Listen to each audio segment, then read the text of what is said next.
Lu tahu nggak, ada seorang raja muda di Yerusalem yang hidupnya penuh tantangan. Seorang raja yang tubuhnya lemah, tapi pikirannya tajam, yang memimpin pasukan di medan perang, membuat keputusan politik besar, dan tetap dihormati lawan maupun rakyat. Namanya King Baldwin IV, Raja Salib Yerusalem. Baldwin lahir tahun 1161. Sejak kecil dia berbeda. Tubuhnya kecil dan rapuh, tapi kepintarannya luar biasa. Orang tuanya cepat sadar ada sesuatu yang salah. Baldwin mengidap penyakit kusta, penyakit yang perlahan-lahan melemahkan tubuhnya, merusak kulit, dan mengurangi kemampuan fisiknya. Tapi Baldwin punya sesuatu yang tidak dimiliki banyak anak seumurannya, keberanian dan tekad baja. Di usia remaja dunia sudah menaruh tanggung jawab besar di pundaknya. Saat anak-anak lain sedang bermain, Baldwin belajar tentang kerajaan, hukum, politik, dan strategi militer. Di usia 13 tahun, dia resmi dinobatkan sebagai raja karena garis keturunan. Bayangin, anak remaja memimpin kerajaan yang terus berada di ambang perang. Tubuhnya lemah, tapi pikirannya tak terkalahkan.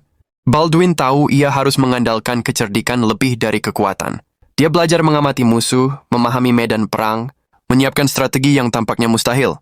Dalam pertempuran melawan pasukan Saladin, pemimpin Muslim yang tangguh, Baldwin sering berada di garis depan meski tubuhnya rapuh. Lawannya sering heran. Bagaimana seorang remaja bisa memimpin pasukan dengan keberanian seperti itu? Baldwin juga dikenal bijaksana di istana. Dia menyeimbangkan kekuasaan para bangsawan, memberi keputusan yang adil, dan tetap memegang kendali atas kerajaan. Dia tahu keterbatasannya, tapi dia tidak pernah membiarkan penyakitnya mendikte jalannya. Beberapa pertempuran besar terjadi.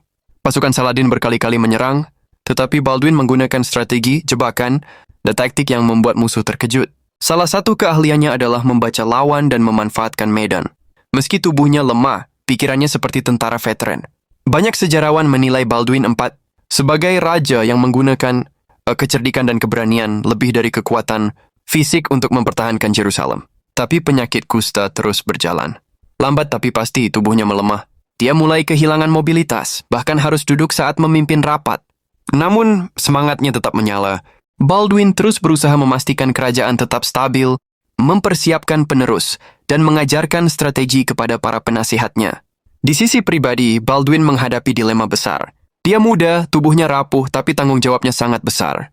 Dia menyaksikan perang, kematian, dan konflik terus-menerus, tapi dia tetap menegakkan aturan dan keadilan. Ketegasannya membentuk respek dari rakyat dan musuhnya.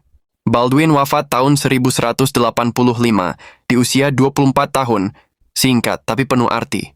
Ia meninggalkan warisan bahwa kepemimpinan bukan soal kekuatan fisik, tapi keberanian menghadapi batasan, strategi yang tajam, dan kemampuan memimpin rakyatnya dengan ketegasan.